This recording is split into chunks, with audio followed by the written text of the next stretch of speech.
민주당이 언론 장악을 시도한다는 비판의 목소리가 매우 높아지고 있습니다. 사실은 정권 눈높이에 맞춘 랜선 보도 지침을 강요해 언론을 길들이려 한다는 우려가 매우 높습니다. 정권발 가짜뉴스 피해가 오히려 더 심각하다는 지적도 꾸준히 제기되고 있습니다. 소통하는 대통령이 되겠다. 잘못한 일은 잘못했다고 말씀드리겠다. 기회는 평등하고 과정은 공정하고 결과는 정의로울 것이다.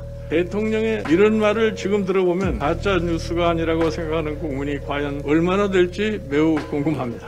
민주당이 소위 언론개혁을 내세워 언론 장악을 시도한다는 비판의 목소리가 매우 높아지고 있습니다.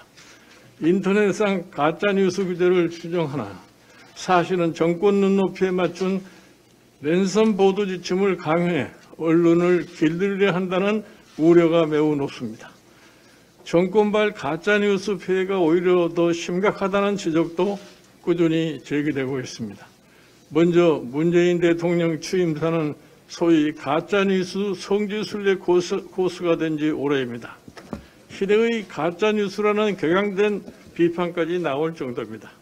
대통령은 취임사를 통해 분열과 갈등의 정치도 바꾸겠다. 야당은 국정운영의 동반자들이라고 주장했으나 제1야당을 국정운영의 동반적으로 여기는커녕 국회 법안을 일방 처리하는 등 그동안 야당을 철저히 무시해왔습니다. 심지어 합리적 의심에 기초해 사안의 실체적 진실을 밝히라는 제1야당의 법적 조치를 운운하며 겁박까지 하고 나섰습니다. 소통하는 대통령이 되겠다. 잘못한 일은 잘못했다고 말씀드리겠다. 특권과 반칙이 없는 세상을 만들겠다. 기회는 평등하고 과정은 공정하고 결과는 정의로울 것이다. 저에 대한 지지비와 상관없이 유능한 인재를 삼고 초래하겠다. 대통령의 이런 말을 지금 들어보면 가짜 뉴스가 아니라고 생각하는 국민이 과연 얼마나 될지 매우 궁금합니다. 이외에도 정권발 가짜 뉴스는 이루 헤아릴 수가 없습니다. 대통령은 김정은이 비핵화 의지가 있다고 주장하고 있으나 최근 여론조사에 따르면 우리 국민 10명 중 6명은 북한이 핵을 포기하지 않을 것이라고 생각을 합니다. 수개월 전 국정원장이 국회 진술을 통해 북한 김여정이 김정은을 대신해 위임 통치하고 있다고 밝혔지만 지난달 김정은은 총비서 자리에 오르는 등 통치를 더 공고히 하고 있습니다.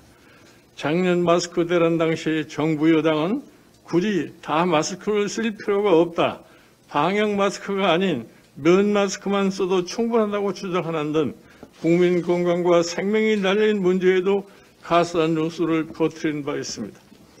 백신 확보를 둘러싼 정권의 혼란스럽고 상호 모순된 여러 주장은 대표적인 정권발 가짜 뉴스라는 비판이 제기되고 있습니다.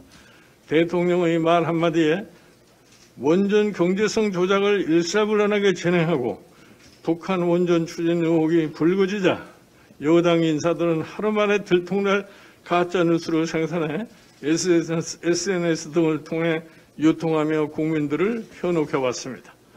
사찰 DNA가 없다는 정권의 주장도 탈원전을 반대하는 민간인을 불법 사찰한 사실이 드러나면서 거짓으로 판명되었습니다. 정권이 가짜뉴스 진원지라는 얘기가 괜히 나오는 것이 아닌 것 같습니다. 더욱이 정권발 가짜뉴스는 단순 오보가 아니라 처음부터 여론 호도와 국민 현혹을 위해 의식된 것도 아니냐는 의구심이 높아지고 있습니다.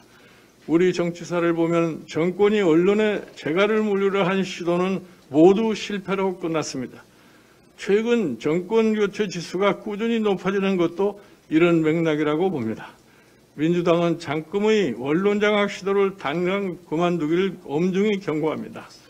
국민의힘은 집권 세력의 언론 장악에 맞서 언론 자유와 표현의 자유를 강조한 우리 헌법 정신을 수호하는 데 힘을 모을 것입니다.